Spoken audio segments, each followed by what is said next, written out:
মাছরাঙা দেশের সংবাদে সবাইকে স্বাগত জানাচ্ছি আমি নাবিলা ফেরদৌস। অন্যান্য অঞ্চলের খবরের সঙ্গে আজ থাকছে খুলনা বিভাগের সংবাদ রূপসার তীরে। শুরুতেই গার্ডিয়ান লাইফ ইন্স্যুরেন্স সংবাদ শিরোনাম।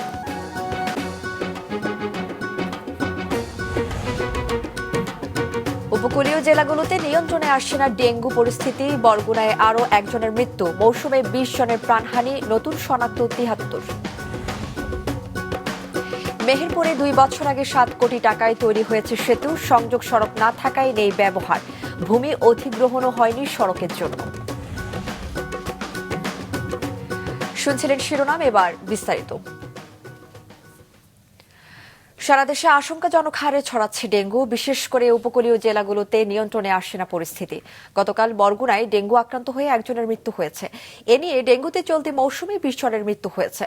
স্বাস্থ্য অধিদপ্তর জানিয়েছে, বরগুনা জেলায় নতুন করে ৭৩ জনের ডেঙ্গু শনাক্ত হয়েছে। এ নিয়ে চলতি মৌসুমে ২,৪০২ জন রোগী শনাক্ত হলো।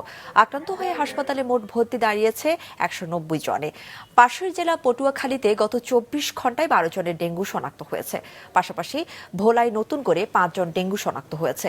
কুমিল্লায় ডেঙ্গু আক্রান্ত হয়ে গতকাল একজনের মৃত্যু হয়েছে, নতুন আক্রান্ত ২০ জন। এদিকে চাঁপাইনবাবগঞ্জে গত ২৪ ঘন্টায় নতুন করে ৩১ জন আক্রান্ত হয়েছে, তারা হাসপাতালে চিকিৎসাধীন। এ নিয়ে মোট রোগীর সংখ্যা ৪৭ জনে দাঁড়িয়েছে। চলতি মৌসুমে চাঁপাইনবাবগঞ্জে মোট ৭৩০ জন ডেঙ্গু রোগী চিকিৎসা নিয়েছে বলে জানায় হাসপাতাল কর্তৃপক্ষ। পিটিআই, নতুন আরামবাগের নতুন গলি, শান্তিমোড়ের আশপাশের যতগুলো জায়গা আছে প্রত্যেকে আমরা কি ডেঙ্গুতে আক্রান্ত হচ্ছে, প্রত্যেকটা ফ্যামিলি থেকেই। কিন্তু প্রশাসন এই ব্যাপারে কোনো উদ্যোগ নিচ্ছেন না। দর্শক, বরগুনা ও কুমিল্লায় ডেঙ্গু পরিস্থিতি নিয়ে কিছুক্ষণ আগে জানিয়েছেন আমাদের প্রতিনিধিরা। বরগুনায় কিন্তু গত ২৪ ঘন্টায় আরো ৭৩ জন ডেঙ্গু রোগী শনাক্ত হয়েছে। এ নিয়ে এই জেলায় রোগীর সংখ্যা দাঁড়িয়েছে ২,৪০২ জনে। মৃতের সংখ্যাও গতকালকেও একজনের মৃত্যু হয়েছে এই জেনারেল হাসপাতালে। মৃতের সংখ্যা সরকারি হিসেবে ৬ জনের কথা বলা হয়েছে, বেসরকারি হিসেবে আরো ১৪ জন, অর্থাৎ ২০ জনের মৃত্যু হয়েছে বরগুনায়। এই জেনারেল হাসপাতালে প্রচুর সংখ্যক রোগী রয়েছে। এখানে রোগীরা মানছে না তাদের কোনো নিয়ম কানুন, যেখানে ২৪ ঘন্টা মশারির মধ্যে থাকার কথা, এখনো কিন্তু রোগীরা মশারি ব্যবহার করছে না। তাছাড়া প্রচুর সংখ্যক ভিজিটর রয়েছে, ভিজিটরদের সামাল দিতে হিমশিম খাচ্ছে হসপিটাল কর্তৃপক্ষ। আরেকদিকে একটা জিনিস আমরা দেখেছি যে এখানে যে সকল রোগীরা ভর্তি হয়েছে, সেই রোগীরা কিন্তু অনেকে নিম্ন আয়ের মানুষ। কুমিল্লা জেলায় কিন্তু প্রতিদিনই বেড়ে চলেছে ডেঙ্গু রোগের আক্রান্তর সংখ্যা। তবে জেলার স্বাস্থ্য বিভাগের থেকে যে ধরনের তথ্য প্রকাশ করা হচ্ছে প্রতিদিন, তার সাথে কিন্তু বিভিন্ন উপজেলার স্বাস্থ্য কমপ্লেক্স সহ বিভিন্ন হাসপাতালের তথ্যের অনেকটা গরমিল রয়েছে। শুধুমাত্র দাউদকান্দিতেই চলতি মাসে অর্থাৎ বিগত ২০-২২ দিনে অন্তত ১,০০০-এরও বেশি ডেঙ্গুতে আক্রান্ত হয়েছে বলে জানিয়েছেন উপজেলা স্বাস্থ্য কমপ্লেক্সের পক্ষ থেকে জানানো হয়েছে। প্যাথোলজিক্যাল ল্যাবে আধুনিক সরঞ্জামের অভাব, রক্ত পরীক্ষার পর্যাপ্ত রিএজেন্টের বরাদ্দ না পাওয়া সহ নানা সংকট বরগুনায় ২৫০ শয্যার জেনারেল হাসপাতালে। প্রায়ই বিকল থাকছে ব্লাড সেল কাউন্টার মেশিন, নেই আইসিইউ। এতে মারাত্মকভাবে ব্যাহত হচ্ছে ওই জেলায় ডেঙ্গু চিকিৎসা সেবা। বরগুনার প্রতিনিধি মুশফিক আরিফের রিপোর্ট। রেড জোন খ্যাত বরগুনায় ডেঙ্গু সংক্রমণের ভয়াবহতায় ২৫০ শয্যার জেনারেল হাসপাতালে ডেঙ্গু রোগীদের অত্যধিক চাপে যখন চিকিৎসকদের হিমশিম অবস্থা, তখন মাত্র একটি 3 part analogue cell counter, semi auto analyser, electrolyte machine এবং পুরাতন মডেলের মাইক্রোস্কোপ দিয়ে কোনো মতে চলছে সেখানকার প্যাথোলজিক্যাল ল্যাব। তার উপর পর্যাপ্ত বরাদ্দ পাওয়া যাচ্ছে না টেস্টের রিএজেন্ট। এতে ব্যাহত হচ্ছে রক্তের প্লাটিলেট সহ গুরুত্বপূর্ণ পরীক্ষা। জেলার ডেঙ্গু চিকিৎসা ক্ষেত্রে এ যেন মরার উপর খাড়ার ঘা। একটা ল্যাবরেটরিতে প্রকৃত টেস্টের গুণগত মান ধরে রাখার জন্য কিছু ক্রাইটেরিয়া ফলো করতে হয়। তার মধ্যে ল্যাবে এসি থাকা ম্যান্ডেটরি। আমাদের হাসপাতালে প্রয়োজনের তুলনায় এসির চাহিদা অপ্রতুল। টেস্টের জন্য আমাদের একটা ভালো মানের 5 পার্টের সেল কাউন্টার দরকার। এখানে ডেঙ্গু এত বেশি যে আমরা প্লাটিলেট, সিভিসি প্লাটিলেট প্রতিদিন যে পরিমাণ করতে হয়, নির্দিষ্ট সময়ের মধ্যে আমাদের এই মেশিন দিয়ে টেস্ট করে রিপোর্ট দেওয়াটা অনেক বেশি কষ্টসাধ্য। মাঝে মধ্যে মেশিন ডিস্টার্ব দেয়, তখন আমাদের কাজে একটু হ্যাম্পার ঘটে। বাধ্য হয়ে বেসরকারি ক্লিনিক কিংবা ডায়াগনস্টিক সেন্টার থেকে রক্ত পরীক্ষা করতে হচ্ছে অনেক ডেঙ্গু রোগীদের। প্রথম আইএকা টেস্ট করাইছি, পরের দিন আবার টেস্ট করতে গেছি, কয়েছি মেশিন নষ্ট, এরপর আর টেস্ট করতে আর যাইনি, বাইরে টেস্ট করাইছি। যত টেস্ট আমাদের করতে হচ্ছে বাইরে গিয়ে, আমরা বাইরে গিয়ে করাচ্ছি। এখানে পরীক্ষা করার কোনো বোধহয় সুযোগ নাই। আইসিইউ না থাকায় জটিল রোগীদের পাঠানো হচ্ছে ঢাকা, বরিশাল সহ বিভিন্ন জেলায়। আমাদের এখানে নর্মালি প্লাটিলেট যদি 50,000-এর নিচে হয় তাহলেই আমরা পেশেন্টদেরকে আসলে ইনফর্ম করি যে আপনার পেশেন্টের যে কোনো সমস্যা হতে পারে, সেক্ষেত্রে যাতে বরিশালে নিয়ে যাওয়া হয়। আইসিইউ, এইচডিইউ এই ধরনের ফ্যাসিলিটিগুলো আমাদের বরগুনা জেনারেল হসপিটালে নাই। না থাকার কারণে আমাদের রোগীগুলো অধিকাংশ ক্ষেত্রে এই ধরনের ক্রিটিক্যাল পেশেন্টগুলোকে আমাদের রেফার করতে হচ্ছে। বরগুনার 12 লাখ মানুষ তাদের চিকিৎসা সেবার জন্য নির্ভর করেন 250 শয্যার জেনারেল হাসপাতালের উপর। মুশফিক আরিফ, মাছরাঙা সংবাদ, বরগুনা। এবার খুলনা বিভাগের সংবাদ রূপসার তীরে।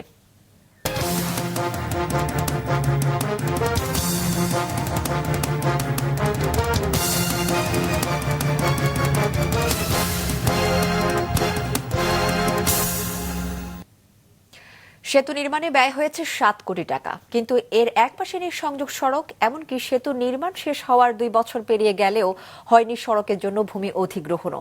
ফলে মেহেরপুর ও কুষ্টিয়া জেলার সীমান্তে তৈরি করা এই সেতু কাজে আসছে না এলাকাবাসীর। মেহেরপুর সংবাদদাতার পাঠানো তথ্য ছবিতে ডেস্ক রিপোর্ট। মেহেরপুর জেলার বেতবাড়িয়া ও কুষ্টিয়া জেলার মধুগাড়ি গ্রামসহ আশপাশের মানুষের যাতায়াতের দুর্ভোগ কমাতে নির্মাণ করা হয়েছে এই সেতুটি। অথচ নির্মাণের 2 বছর পেরিয়ে গেলেও এখনও সেতুটি ব্যবহার উপযোগী হয়নি এলাকাবাসীর জন্য।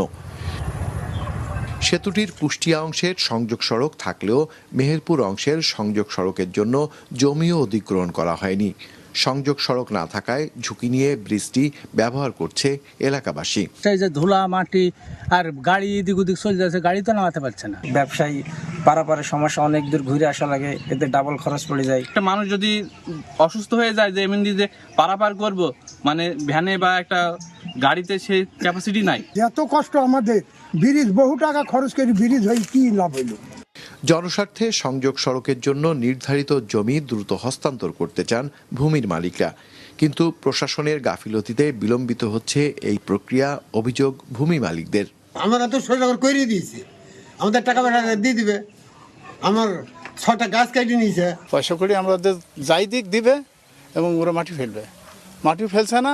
পারাপারের একটা যোগাযোগ ব্যবস্থা, ওপারের লোকজনেরও সমস্যা, আমাদেরও সমস্যা। ব্রিজের একপাশের সংযোগ সড়কের ভূমি অধিগ্রহণ না করে কিভাবে সেতু নির্মাণ হলো, এর উত্তর নেই এলজিইডির কাছে। ভূমি অধিগ্রহণ প্রক্রিয়াধীন বলছে তারা। মন্ত্রণালয় থেকে দ্রুত যে প্রয়োজনীয় অর্থ বরাদ্দ সেটি পেয়ে গেলে আমরা আবার নতুন করে দরপত্র আহ্বান করে ব্রিজের যে সংযোগ রাস্তাটি সেটি ঠিকাদারের মাধ্যমে দ্রুত নির্মাণ করে দিতে সক্ষম হব। সেতুটি পূর্ণাঙ্গরূপে জনগণের ব্যবহার উপযোগী করতে প্রয়োজন মাত্র 120 মিটার সংযোগ সড়ক। ভূমি অধিগ্রহণ বাদে যা নির্মাণে প্রাথমিক ব্যয় ধরা হয়েছে 30 লাখ টাকা। মোস্তফা জামাল, ডেস্ক রিপোর্ট, মাছরাঙা টেলিভিশন। ভারতে পাচারের সময় চুয়াডাঙ্গা সীমান্ত এলাকা থেকে 9টি স্বর্ণের বার সহ এক চোরা কারবারিকে আটক করেছে বিজিবি। মহেশপুর 58 বিজিবির সহকারী পরিচালক মুন্সি ইমদাদুর রহমান এক সংবাদ বিজ্ঞপ্তিতে বিষয়টি নিশ্চিত করেন। বিজিবি জানায়, গোপন সংবাদের ভিত্তিতে গত রাত 12টার দিকে জীবননগর উপজেলার ইসলামপুর এলাকায় অভিযান চালানো হয়। এ সময় সাইকেলে চড়ে এক ব্যক্তিকে সীমান্তের দিকে যেতে দেখে তাকে তল্লাশি করে 1 কেজির বেশি স্বর্ণ জব্দ করা হয়। আটক মমিনকে জীবননগর থানায় সোপর্দ করা হয়, তার বিরুদ্ধে মামলা করা হয়েছে। সাবেক প্রধান নির্বাচন কমিশনার কে এম নুরুল হুদাকে আটকের সময় যেভাবে মব সন্ত্রাস করা হয়েছে তা কাম্য নয় বলে জানিয়েছেন স্বরাষ্ট্র উপদেষ্টা জাহাঙ্গীর আলম চৌধুরী। সকালে গাজীপুরের কালিয়াকৈরে হর্টিকালচার সেন্টার পরিদর্শনের সময় একথা বলেন তিনি। মব জাস্টিস এটা হলো কোনো অবস্থায় গ্রহণযোগ্য না, এটা কোনো ব্যবস্থায় গ্রহণযোগ্য না। আর এটার সাথে ওনার যে ওই বিভিন্ন ওনার সাথে যে একটা খারাপ দেখছেন ইটি পাঠায় দিছে, এইরকম কোনো অবস্থায় গ্রহণযোগ্য না। আপনারা বলবেন যদি কোনো কিছু থাকে, এই সব কোনো ঘটনা ঘটলে আইন শৃঙ্খলা বাহিনীর কাছে তারা হস্তান্তর করবে এবং আইন শৃঙ্খলা বাহিনী প্রপার অ্যাকশন নেবে। আর ওখানে আরেকটা দেখা গেছে যে আইন শৃঙ্খলা বাহিনীর সামনেও ওনার উপরে করা হচ্ছে। এটার জন্য আমরা একটা তদন্ত করে দেখব, এটার সাথে যদি কোনো আইন শৃঙ্খলা বাহিনী জড়িত থাকে তাদের বিরুদ্ধে আমরা আইনানুগ ব্যবস্থা নেব। হাবিবুল আউয়াল ওই যে আগে চিফ ইলেকশন কমিশনার অ্যারেস্ট হয়েছে, ইনফ্যাক্ট এখন পর্যন্ত অ্যারেস্ট হয়নি। অ্যারেস্ট হয়েছে নুরুল হুদা সাহেব। ময়মনসিংহ নগরী ও বিভিন্ন উপজেলায় আশঙ্কাজনক হারে বেড়েছে চুরি, ছিনতাই, ডাকাতি ও হত্যার মতো ঘটনা। গত 3 মাসে পুলিশ 131 জনকে আটক করলেও স্বস্তি ফিরছে না জনমনে। ময়মনসিংহ প্রতিনিধি শরীফুজ্জামান টিটুর পাঠানো তথ্যচিত্রে ডেস্ক রিপোর্ট। 18 জুন সকাল 10টা ময়মনসিংহ নগরীর গাঙ্গিনাপাড় এলাকায় শপিং মল অলকা নদী বাংলা কমপ্লেক্সের 2য় তলার মোবাইলের দোকানের চুরির দৃশ্য এটি। 0 পয়েন্ট মোবাইল শপ নামের দোকানের মালিক তালা ভেঙে 2 শতাধিক মোবাইল ফোন ও 10 লক্ষাধিক টাকা নিয়ে যাওয়ার দাবি করেন। দোকানের ভিতরে ফুটেজ আছে, ক্যামেরা আছে, ফুটেজ ক্যামেরা টানতে দেখলাম যে এখান থেকে 5 জন লোক এসে এটা সকালবেলা মার্কেট ঢুকছে। সকালবেলা মার্কেট খোলার পরে লোকটা এসে আমার দোকানে সব ফোন প্রায় আপনার 8 থেকে 10 লাখ টাকা ক্যাশ সব ফোন নিয়ে গেছে। এর আগের দিন 17 জুন মধ্যরাতে নগরীর জেলা স্কুল মোড়ে এক রেস্টুরেন্টের মালিকের বাড়িতে ডাকাতি হয়। ডাকাতরা নগদ 23 লাখ টাকা ও প্রায় 2 লাখ টাকা স্বর্ণালংকার লুট করে নিয়ে যায় বলে জানান ভুক্তভোগী। চোখ বাঁধা আছে, চিনবো কেমনে, দরজাটাও খোলা আছে, সব নিয়ে আমার পিছন দিক দিয়ে দৌড়ে ফেলাইছে। দৌড়াই পরে আর একটা আসিল তো 2 জন আর কি, পরে ওই যে মুখ বাঁধছে, চোখ বাঁধছে, হাত বাঁধছে, পরে পা বাঁধা পরে ওই জয় করে নিয়ে ফালায় রাখছে। তারপরে আর কিছুই জানি না, কিছুই বলতে পারি না। শুধু টার্গেট করা প্রতিষ্ঠান বা ব্যক্তি নয়, দিনে দুপুরে সাধারণ মানুষকে অস্ত্রের মুখে জিম্মি করে দুর্বৃত্তরা ছিনিয়ে নিচ্ছে টাকা ও মূল্যবান জিনিসপত্র। এজন্য পুলিশের নিষ্ক্রিয়তাকে দুষছেন সচেতন মহল। পুলিশের যে আসলে রাস্তায় যে টহলটি সেটা অনেক কমে গেছে। আর কিছুদিন আগে দেখা যেত যে আপনি রাস্তায় রাস্তায় পুলিশ চেকপোস্ট থাকতো, দেখুন আর্মি আছে মাঠে, র্যাব আছে, পুলিশ কিন্তু কোথাও চেকপোস্ট পাওয়া যায় না।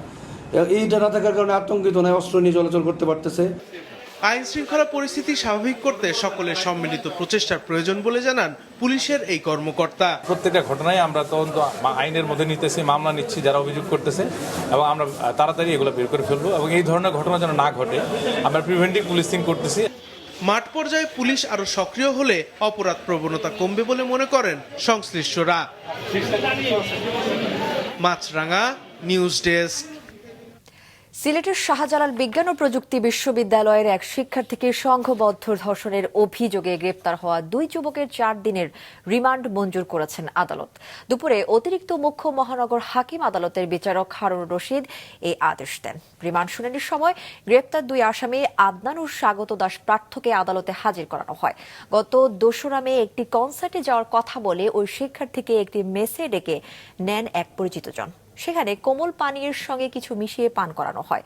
অসুস্থ হয়ে পড়লে শিক্ষার্থীকে গণধর্ষণ করে আসামিরা।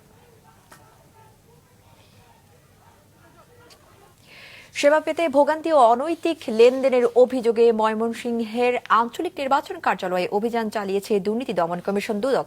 দুপুরে দুদকের ময়মনসিংহ জেলা কার্যালয়ের সহকারী পরিচালক মোহাম্মদ বুলু মিয়ার নেতৃত্বে এই অভিযান পরিচালনা করা হয়। এ সময় সিনিয়র জেলা নির্বাচন কর্মকর্তা মোহাম্মদ তাজুল ইসলামের কক্ষে দুদকের সামনে বিভিন্ন অভিযোগ তুলে ধরেন সেবা প্রার্থীরা। অভিযানের স্বস্তি প্রকাশ করেন তারা। যদিও নির্বাচন কর্মকর্তার দাবি তাদের অফিসে কোনো দুর্নীতি হয়নি, তবে দুদকের সহকারী পরিচালক জানান সুনির্দিষ্ট অভিযোগের প্রেক্ষিতে অভিযান পরিচালনা করে অনিয়মের সত্যতা পাওয়া গেছে।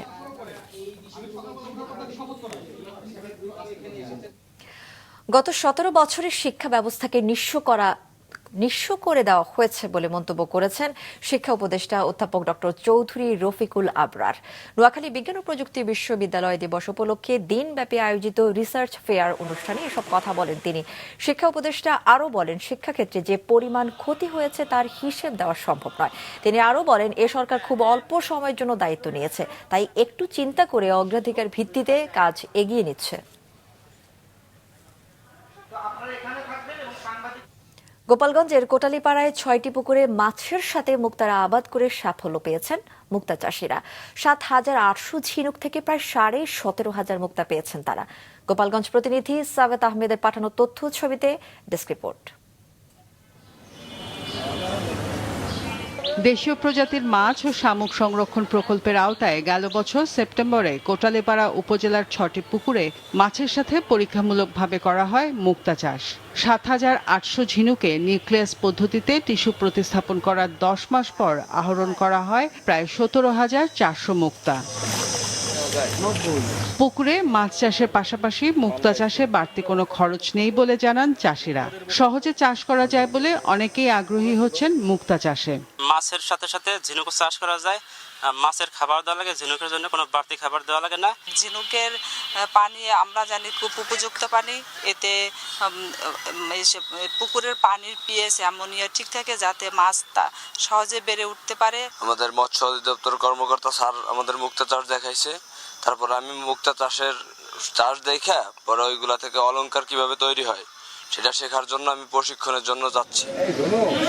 উৎপাদিত মুক্তা বাজারজাত করতে সহায়তার পাশাপাশি চাষিদের গহনা তৈরির প্রশিক্ষণও দেওয়া হচ্ছে বলে জানায় জেলা প্রশাসন। প্রত্যেক উপজেলা থেকে 5 জন করে আমরা উদ্যোক্তা সৃষ্টি করেছি, যাদেরকে আমরা উন্নত প্রশিক্ষণের মাধ্যমে এই যে ঝিনুকের মুক্তা, এই মুক্তা থেকে কিভাবে উন্নত মানের গহনা তৈরি করা যায়, যেটা আমাদের দেশের ভিতরে না শুধু দেশের বাইরেও রপ্তানিযোগ্য, এই ধরনের প্রশিক্ষণের মাধ্যমে আমরা নতুন করে উদ্যোক্তা তৈরি করব। আমরা ইতোমধ্যে যুব উন্নয়ন অধিদপ্তর এবং মৎস্য ডিপার্টমেন্টের সাথে অনেক উদ্যোক্তাকে যোগাযোগ করে দিয়েছি এবং প্রত্যেককে এই বিষয়টি নিশ্চিত করার চেষ্টা করেছি যে খুব শীঘ্রই এই প্রকল্পটি শেষ হলেও এই প্রকল্পের আওতায় যারা আসবেন তারা মুক্তা চাষের পরবর্তীতে এগুলো বিক্রি অথবা এগুলো মার্কেটিংয়ের জন্য সরকার থেকে সহযোগিতা করা হবে। জেলার 5 উপজেলায় 19,482টি পুকুর রয়েছে। সেসব পুকুরে মুক্তা চাষে স্থানীয়দের উদ্বুদ্ধ করা হচ্ছে। মাছরাঙা, নিউজ ডেস্ক। দিনাজপুরের হিলিতে সপ্তাহের ব্যবধানে সব ধরনের চালের দাম কেজিতে 4 থেকে 5 টাকা পর্যন্ত বেড়েছে। ব্যবসায়ীরা জানান, আগে প্রতি মণ ধান 1000 থেকে 1100 টাকা ছিল, এখন তা বিক্রি হচ্ছে 1400 থেকে 1600 টাকা দরে। ব্যবসায়ীদের অভিযোগ, অবৈধভাবে ধান মজুত করছেন মিল মালিকরা। পাশাপাশি ধানের দাম বৃদ্ধির অজুহাতে তারা চালের দাম বাড়িয়েছে।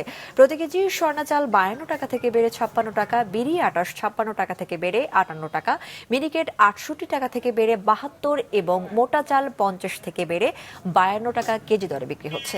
এতে বিপাকে পড়েছেন নিম্ন আয়ের মানুষ। সিন্ডিকেট করে চালের দাম বাড়ানোর অভিযোগ করেছেন তারা। বাজারে চাল নিয়ে যাতে কেউ কারসাজি করতে না পারে সেজন্য নিয়মিত বাজার মনিটরিং করা হচ্ছে বলে জানিয়েছেন প্রশাসনের ঊর্ধ্বতন কর্মকর্তারা। চাউলের বৃদ্ধির কারণ এই যে গত যে কুরবানি ঈদ গেল, কুরবানি ঈদের আগে থেকে অল্প একটু বাড়ছিল, কিন্তু কুরবানি ঈদের পর এমন দাম বাড়ছে সেটা মানুষের কাছে অসহনীয়। স্বর্ণা চাল বিগত 2-3 দিন আগে দাম ছিল হচ্ছে 52 টাকা 53 টাকা, সেই চাল 55-56 টাকায় বিক্রি হচ্ছে। ঈদের পর ধানের দাম বাড়ছে ঠিক আছে, সেই ধানের চালটা এখন তৈরি করে নিতে, সেই ধান তো স্টক করে রেখে দিতে। 50 টাকার চাল 54 টাকা নিচ্ছে, এখন আমরা গরিব মানুষ কিভাবে খাবো এরকম করে? কেজিকে 3-4 টাকা করে বেশি, আমাদের খুব সমস্যা। আমরা প্রতিনিয়ত সেখানে খোঁজ রাখছি যে কেউ যেন অবৈধ মজুত করে চালের দাম বৃদ্ধি করতে না পারে, তো সেটা মনিটরিংয়ে আমরা খোঁজ নেব, যদি বেড়ে থাকে আর যদি অবৈধ মজুত থাকে আমরা সেখানে ব্যবস্থা নেব। যশোর ও রাজবাড়ীতে প্রতিমণ পেঁয়াজের দাম কমেছে 200 থেকে 280 টাকা।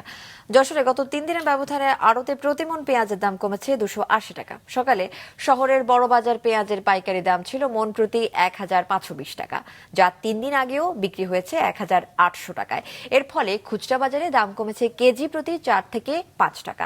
সপ্তাহের ব্যবধানে রাজবাড়ীতে চলতি সপ্তাহে দেশি পেঁয়াজের দাম কমেছে মণ প্রতি 200 টাকা। খুচরা পর্যায়ে প্রতি কেজি 5 টাকা থেকে কমে বিক্রি হচ্ছে 45 টাকায়। এতে খুশি সাধারণ মানুষ।